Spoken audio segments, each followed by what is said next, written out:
Biden's anti-Christian bias. Oh, I know.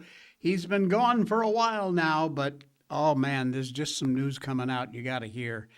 European country is waking up and smelling the reality of climate change, and they're saying, knock it off. And no more climate grift lectures. We're going to cover that too. Good morning. Welcome to the Jay Sheldon Show for a Friday. Yay, it's Friday. Danny, Marilyn, good morning, good morning, good morning. Good morning, good morning, good morning. TGIF, man, you're right about that. Did this past week exhaust anybody else? I'm just beat from the week's events and ready for the weekend. Marilyn, praise the Lord. I can't believe it's May. Yeah, that was the big thing for me. I cannot believe it's May.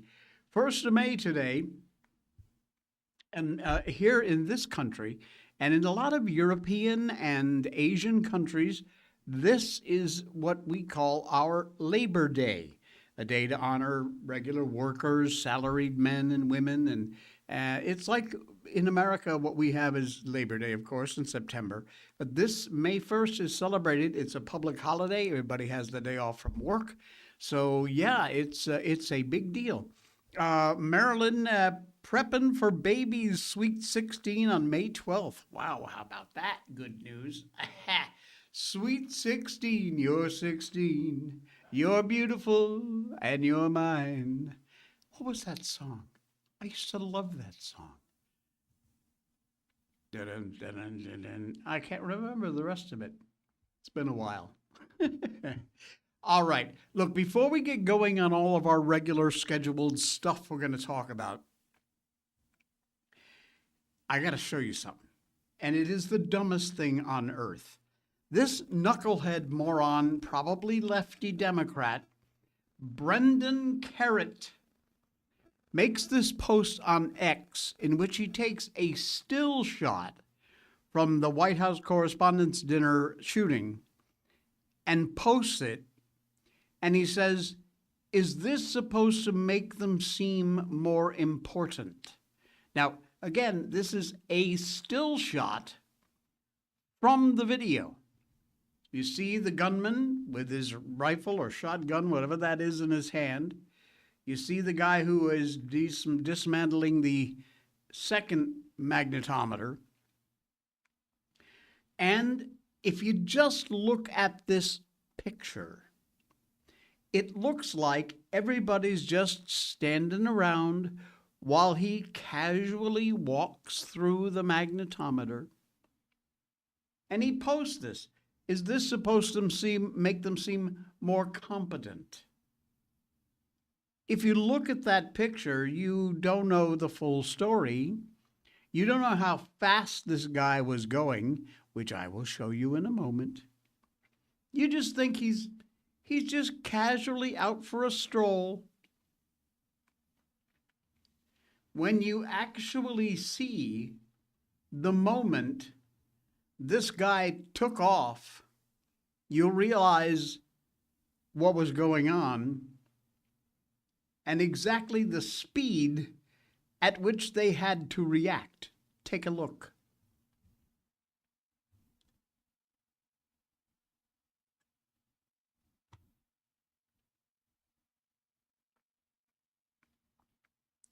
Coming up here. Gets down. Look at this. And boom, instantly, the moment he hits that mag, they're jumping. This was not some still image of this guy as he casually strolled. There you go. I managed to capture the same picture that knucklehead did as he just leisurely walks through. He's screaming, running. And those guys did exactly what they are trained to do. And yet some idiot like that guy, let's give him credit again, shall we? Brendan Carrot. Yeah. Nice try, Brendan. It ain't working. Real people who actually have more than a retard brain cell IQ level know exactly what went on and what was happening. So nice try.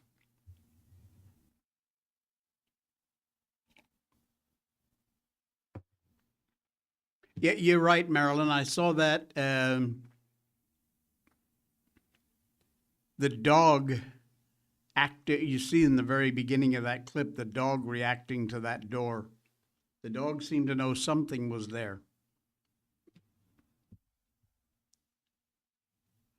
Anyway, all right, let's get on to what we were going to talk about here for right off the start of the show here.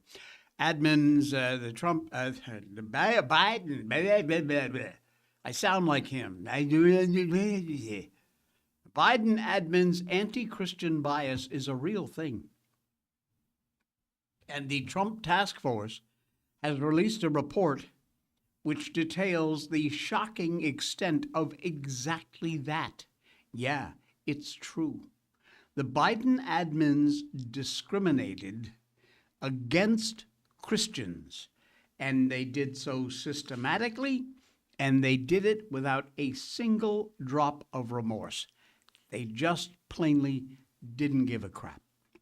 That's the conclusion of the Task Force to Eradicate Anti-Christian Bias, which was created by a Donald Trump executive order back in February of 25. They brought receipts in a very detailed report, which they released yesterday on the Department of Justice website. And what they found was more than a little disturbing, especially for we Christians. 200-page report collects the detailed findings of the 17 federal agencies on the task force, as well as a lot of other agencies who also uncovered religious discrimination. That report examines how the Biden admin pushed their radical policy agenda, even when their actions took away the rights of Christian beliefs, free exercise on matters of very deep personal importance to every American. Their faith, their life, their family, self-identity, their education, medical decisions, and a lot more. You want to support these findings? This report contains over 1,100 footnotes and over 300 pages of exhibits. You can see the bias in Joe Biden's Department of Justice just by the way they charge defendants. The Biden DOJ requested an average sentence of 26.8 months for pro-life defendants. 27 months for all intents. The average sentence of 12 months Biden's DOJ requested for pro-abortion defendants. Nearly half. Pro-life defendants were ultimately sentenced to an average of 14 months. Pro-abortion defendants averaged 3 months. Oh, yeah. What's wrong with this picture? Per this DOJ report on anti-Christian bias, it's just insane. A lot of instances of anti-Christian bias reflected in this report. This one jumped out at me, the Civil Rights Division under Biden's sideline Christians in favor of preferred constituencies. Published materials suggesting Christians could not be the victims of religious discrimination, only other faith groups. They doubled down on extreme gender philosophy, abortion obsession, silenced concerned parents, shut down anyone who had concerns about the clot shot, the COVID vaccines. Example, Justice Department immediately mandated the adoption of gender ideology throughout the federal government far beyond the Supreme Court's ruling in the Bostock v. Clayton County. The day after Biden was sworn into office, career employees at the Justice Department urged for the reversal of a Trump Justice Department memo on Bostock that directed the department to respect its employees' rights to express traditional views about marriage, gender identity.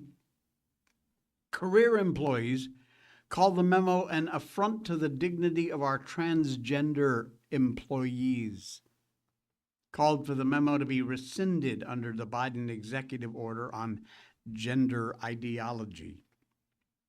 They also considered requests for religious exemptions related to gender ideology as harmful conduct to be regulated, consistently pushed its incorrect Bostock interpretation in amicus briefs, even though there was federal courts that completely and repeatedly rejected it.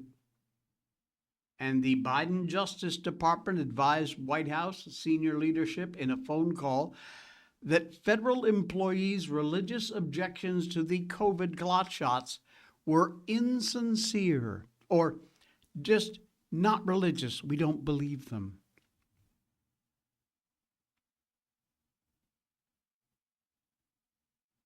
Acting Attorney General and the chairman of this task force, Todd Blanche, on this report, he said, no Americans should live in fear that the federal government will punish them for their faith.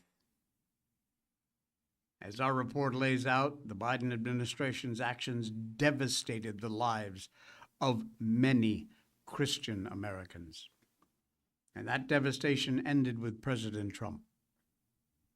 DOJ going to continue to expose bad actors who targeted Christians and who worked tirelessly to restore religious liberty for all Americans of faith. That is Mr. Blanche, Todd Blanche, acting Attorney General. I obviously consider Biden to be one of, if not the worst president in the history of this country. He portrayed himself as a lifelong moderate just to get elected. Once in office, shape-shifted into a leftist zealot who took the most extreme position on absolutely everything imaginable. Gender ideology, fossil fuels, religious freedom. We already know a lot of what's in this report. We saw it happen. Nevertheless, it is absolutely critical to document this in one place, record it all for history, and that's what this report does. Biden, former Attorney General Merrick Garland, they should be remembered as intolerant tyrants who consider the Constitution just an annoyance, something to be stepped over. And these are the kind of people who worked for them. Texts show two Biden DOJ prosecutors went on to work for Arctic Frost with Jack Smith, chatting about how they want to target Catholic nuns.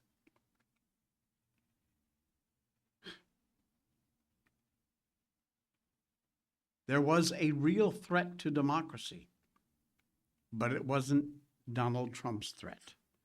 It was these fools. Scary toast. Incredible.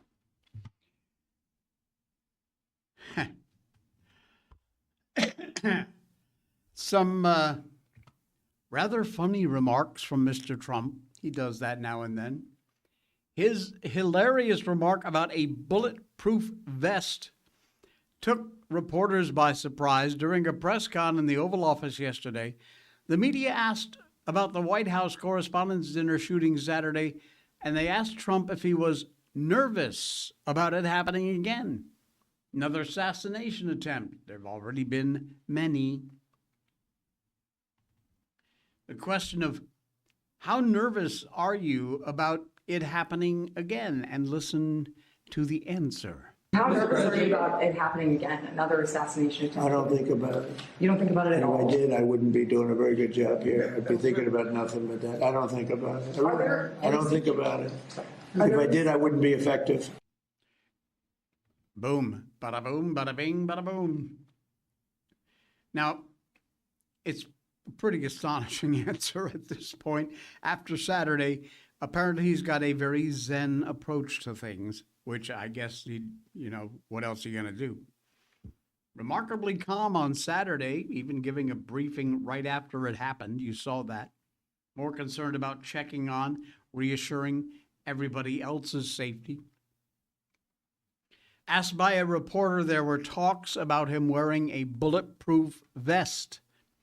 I thought he already did, given he's been shot at so many times. And then he said something really that took everybody in their funny bone and had the usual hostile media kind of cracking up. It's funny. Take a listen. Is there talks about you potentially wearing a bulletproof vest moving forward, given you have now been shot at? I don't know if I can handle looking 20 pounds heavier. These guys, they look so good. Some of these guys are physical specimens.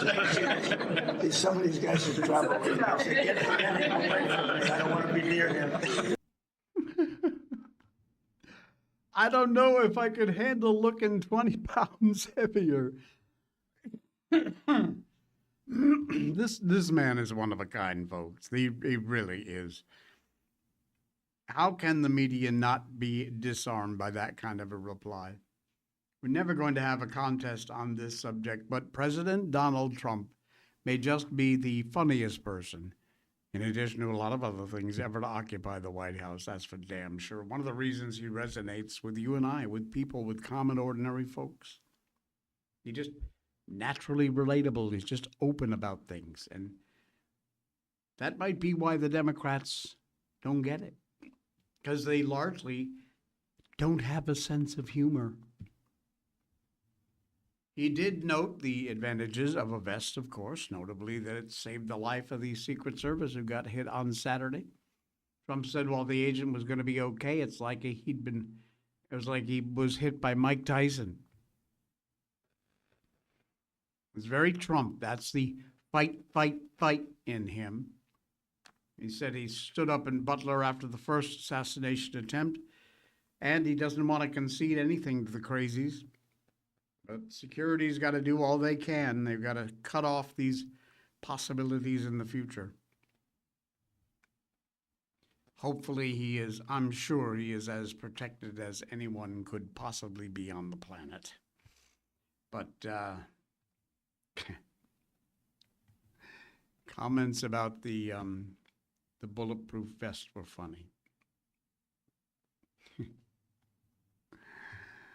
All right, where are we going here? Oh, yeah. I don't think I have a single viewer listener in California. If I do, let us know in the chat, but I highly doubt it. Not a kind of California show, if you know, you know. But the California primary election season is a screaming warning for the rest of America. It really is. Democrats don't do moderate. I just told you they have no sense of humor. Also true, they don't do moderate. They will not moderate. They will not move to the center. There will be no course correction.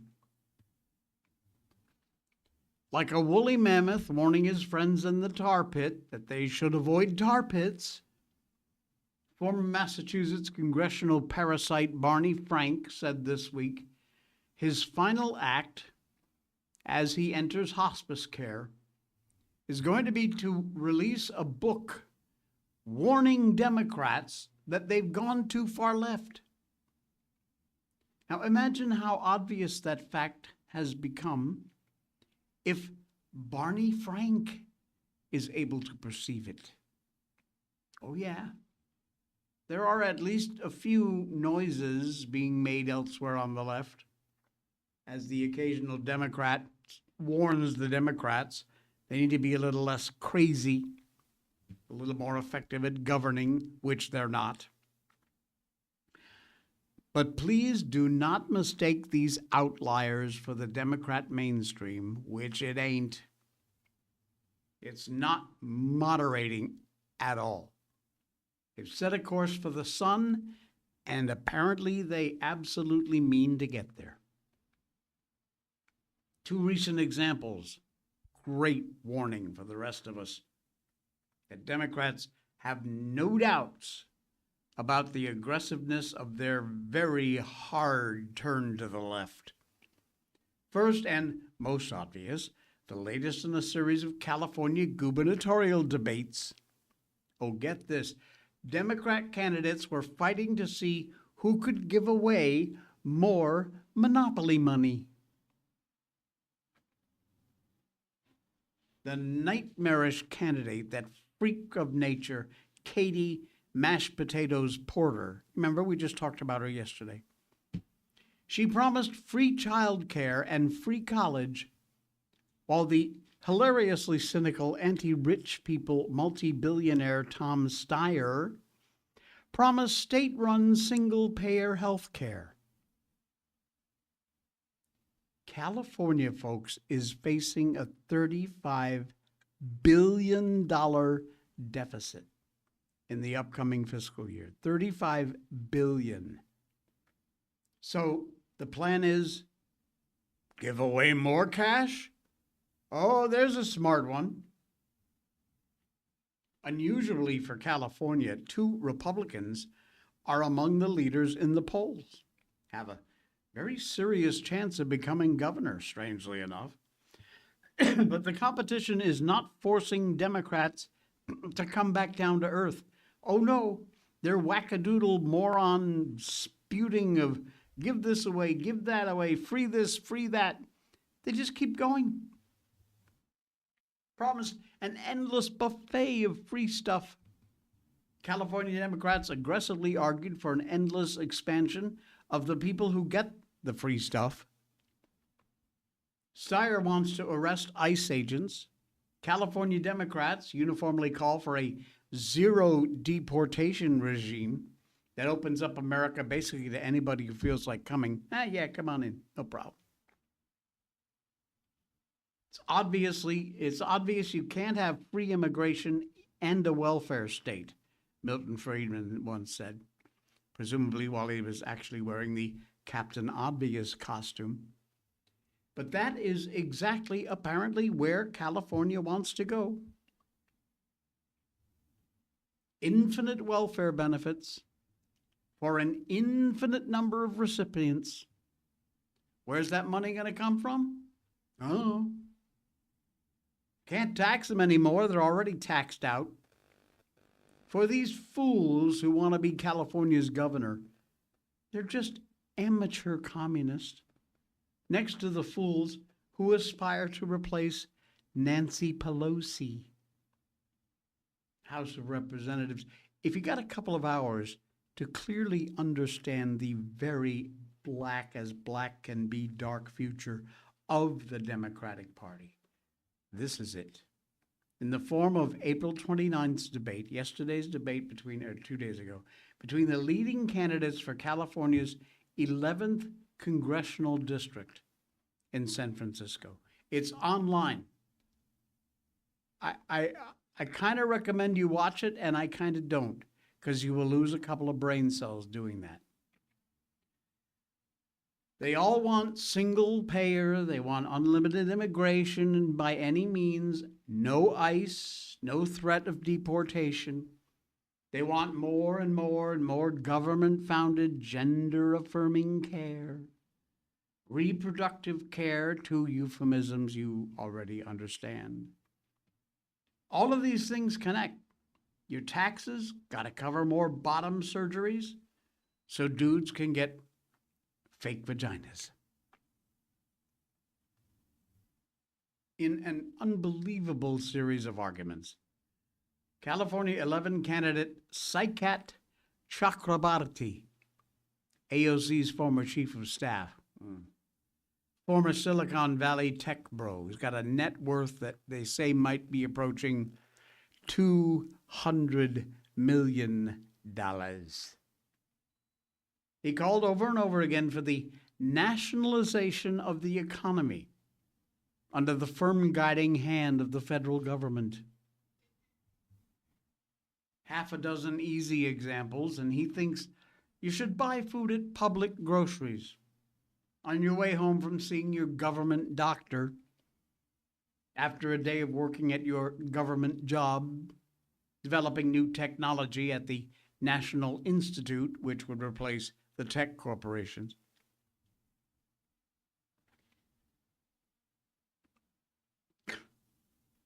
Housing built by government loans under the guidance of a federal agency created just for that purpose. Much of it will also just be built directly by a public developer from a federally owned stockpile of construction material, after which tenants will pay for that housing with federal rental vouchers. Soup to nuts, housing, government activity, planning, funding, materials, construction, paying to live in it. Conservative journalists just keep catching leftist governments giving away huge, massive amounts of free money, no controls, and for appalling purposes. But the things the right catches the left doing are things the left will just tell you that they intended to do. No shame. He is the most outrageous of the group, casual Bolshevik running for Pelosi's seat. He's probably the person who wins this race. Let's hope not, but whoever does, longtime state senator Scott Wiener, proud author of the successful California bill that makes it much less likely adults convicted of sodomizing minors will have to be registered on the sex offender registry. Oh yeah, here's your friend Scott Wiener, some sort of pride event. He looks very proud. If you missed it, his argument for a failed bill to give minors the ability to get clot shots without parental consent was that it was just a logical extension of California's guarantee that 12-year-olds can already get secret abortions. This man is sick. Unbelievable. 1,000 miles up the left coast, the Democratic Socialist mayor of Seattle, casually waving goodbye to the business, fleeing the city. Didn't care. Seattle's socialist mayor responds to the exodus of wealth from Washington state by saying, let me let you listen to what she said. I think the claims that millionaires are going to leave our state are like super overblown, and if the ones that leave, like, bye.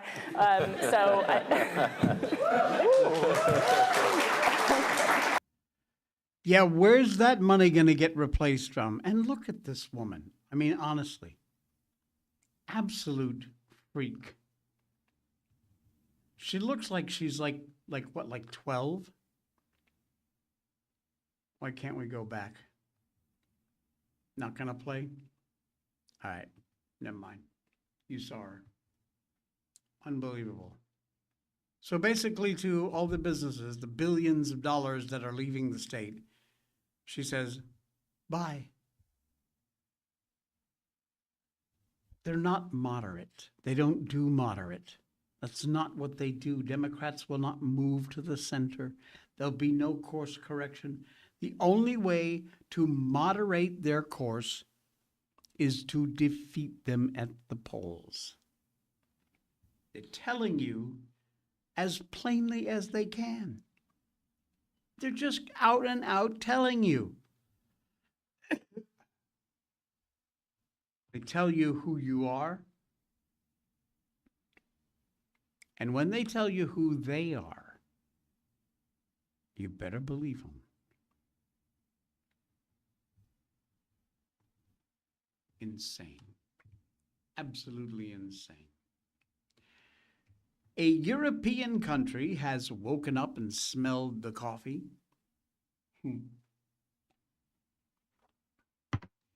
They said, screw all this green garbage. We're going nuclear.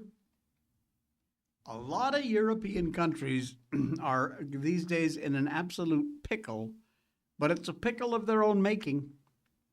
They've allowed unfettered immigration, often by people who absolutely despise Western values, but hey, come on in.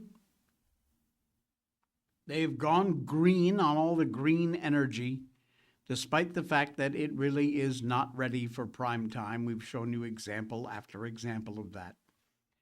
And completely embraced these woke politics more than some of the wide-eyed lefties in this country.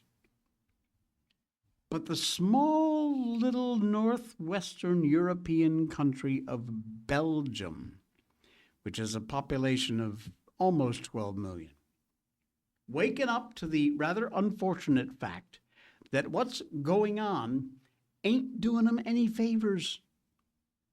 They can do all the windmills and solar farms they want, but if they really want to take their energy needs seriously, it is time to re-embrace nuclear power. They're reversing their decades-long phasing out course, looking for more energy independence by reviving their nuclear plants.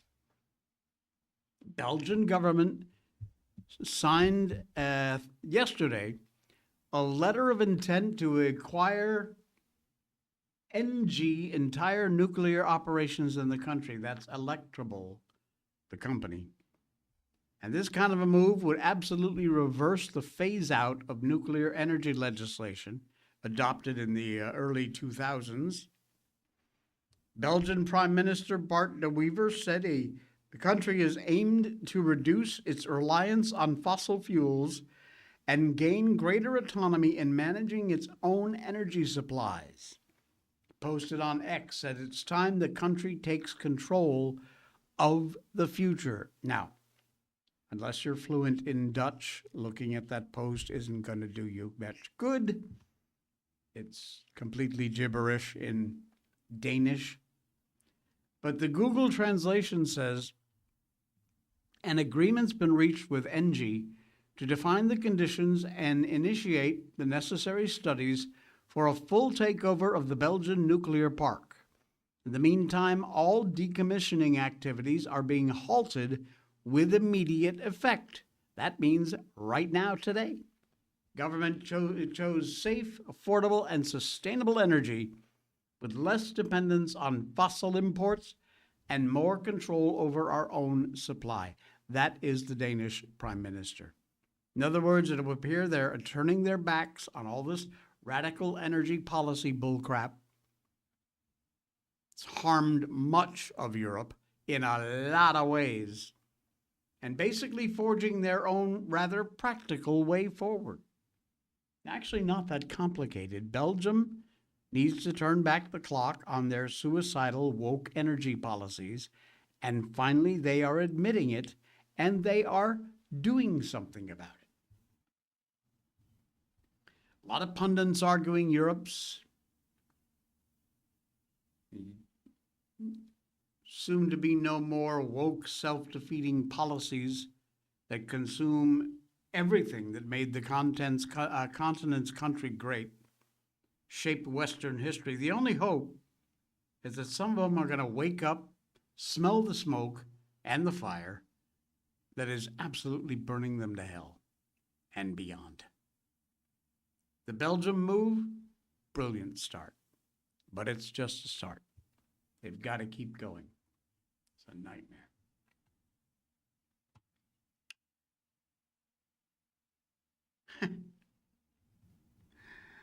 We're picking on California a lot lately, and you know what? Good. Couldn't care less. Slimeball, idiot, leftist morons. Spencer Pratt has now been backed up in this race by LA royalty. And he releases what is probably the best political ad, I would say, almost ever. 30 seconds long. I'll play it for you in a minute. Now, I'm putting quotes around the word political, because its power is that it's not a stunt, not a political speech, not a polls-driven, talking point-filled cringe fest. It's a message from a dad who lost almost everything. Thank God he still has his wife and kids. Speaking from his heart, knowing that millions of Angelenos feel the same way, he stands in front of the homes of Karen Bass, Getty House, which is LA's mayoral mansion, Nithya Raman, both tucked away from the reality that a lot of Californians have to confront every day when they leave home. Then he shows his own home, a trailer he recently placed on his burned-out lot in Pacific Palisades.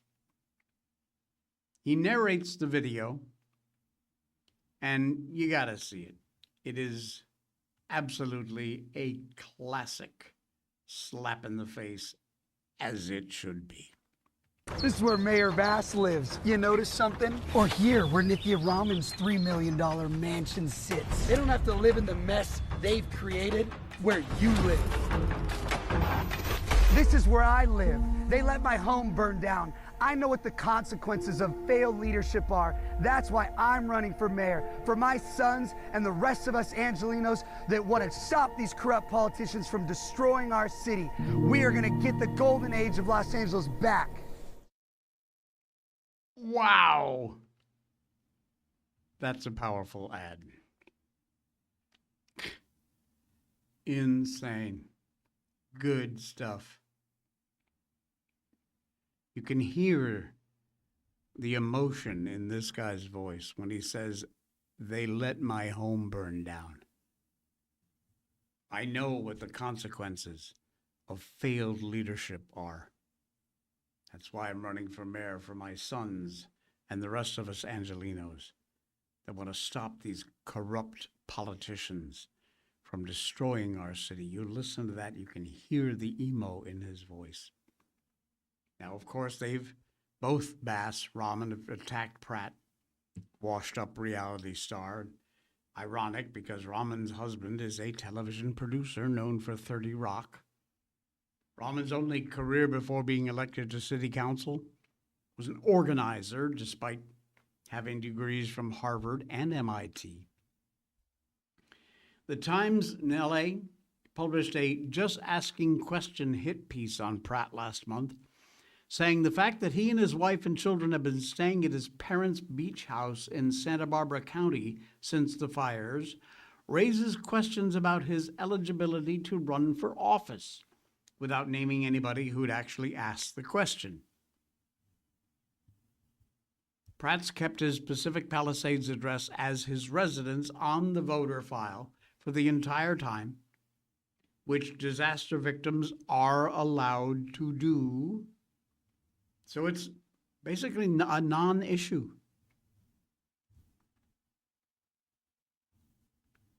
But they're still going at it. Like I said, I'm about 100% sure I don't have any California listeners. But if I do, or you know somebody out there, tell them about this Pratt guy. He's a winner. For sure. For sure.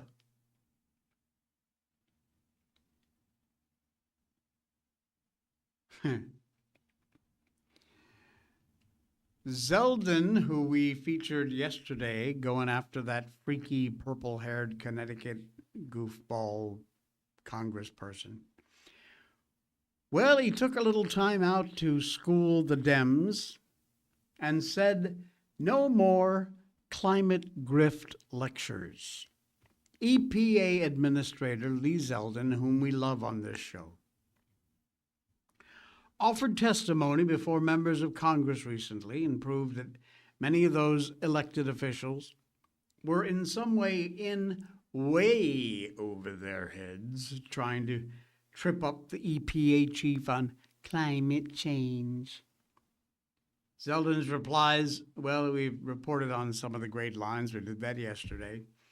But his summary of the whole thing, from my thinking, was this pièce de résistance, especially the mic drop moment at the end.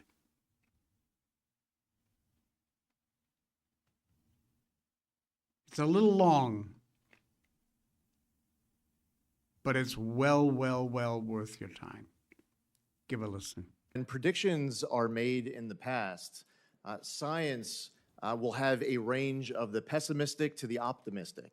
And in order to justify, for example, the 2009 endangerment finding, they were adopting the most pessimistic views of the science. Now, when you get to 2026, great news, you're able to rely on present-day facts in 2026 rather than any bad assumptions from 2009. And just because you take exception when a member of Congress says in January of 2019, then 12 years, the world's about to end, if we're sitting here today saying, well, gosh, it's only 4 years and 9 months left, I don't think the world is about to end, they want to vilify you as if you're denying science. I mean, I just saw a clip yesterday where Al Gore was talking about global freezing. I'm like, I'm having trouble keeping up. I thought it was global warming, and now it's global freezing. And I don't know what kind of money is made. You want to talk about making money off of a climate grift? Well, what won't get referenced by your colleagues on the opposite side of the aisle who bring up the Greenhouse Gas Reduction Fund is that the money was going to former Obama and Biden officials. The money was going to Democratic donors. The conflicts of interest that we saw, the amount of self-dealing, the unqualified recipients.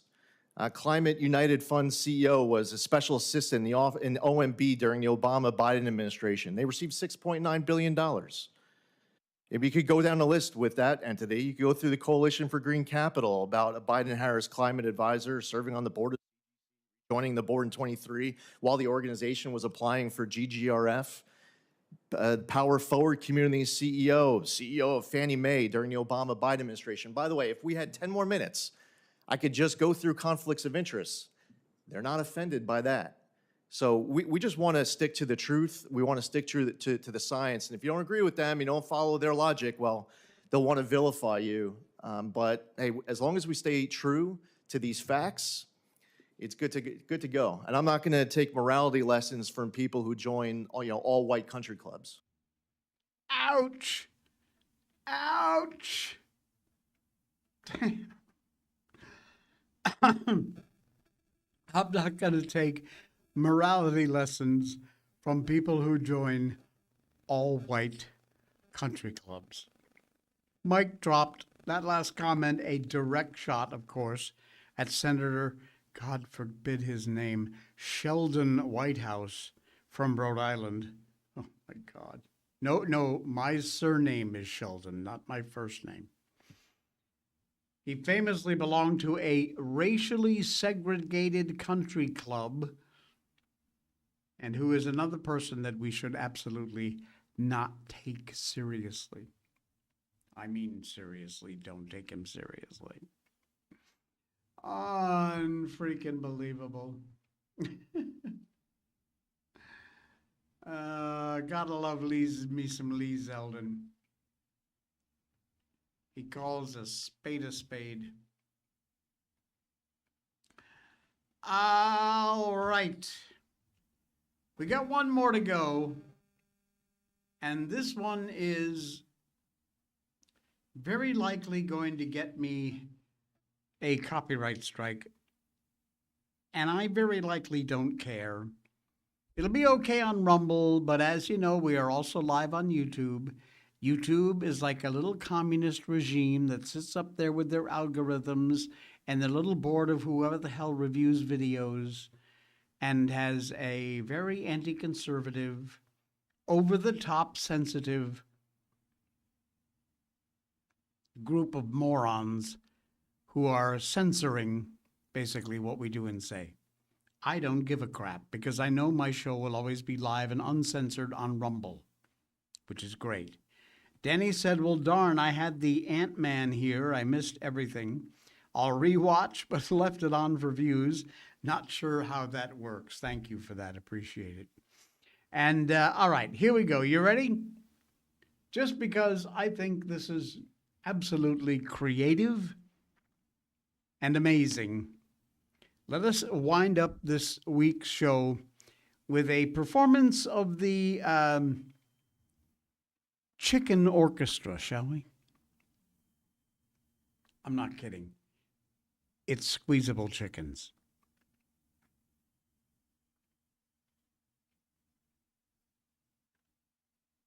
Oh, come on. Okay, wait. We got to go back. Something was wrong with the sound. Here we go.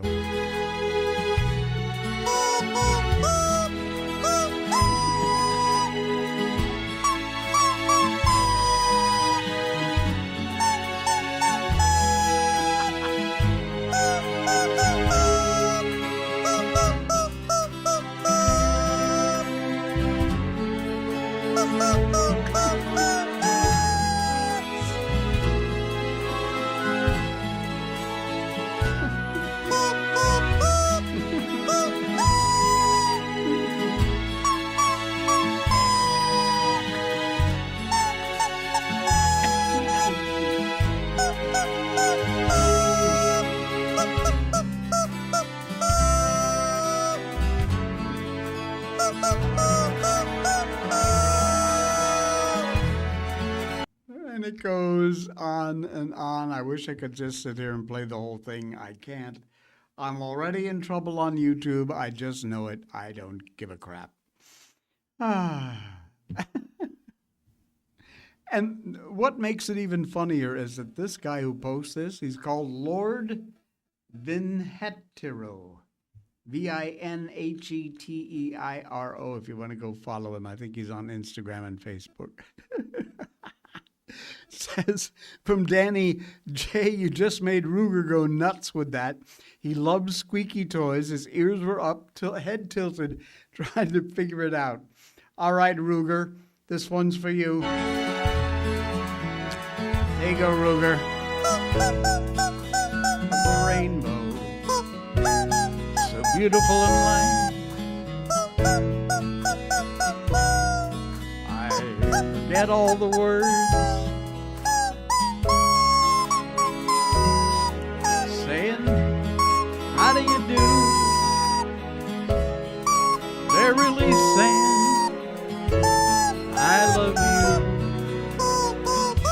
All right. I just get myself in so much trouble. But Ruger, Ruger, that was for you. God love you, buddy. Good boy. Oh, man. All right, we got to go. We got to go. It's been an amazing week. Thank you, folks. If you'd like to support the show, please, there is a PayPal link right at the top of the description. You can do that there. Make a donation of whatever amount you can afford. Appreciate that. Helps keep the show free and keep us moving along here and getting things paid, getting the bills paid. Also, of course, all of our great sponsors, Blackout Coffee, NordVPN, Ground News, Patriot Mobile, they're all there too. You can make a purchase, and that helps the show also. I will be back again on Monday. Enjoy your weekend. Spend it with someone you love, and we'll see you on Monday.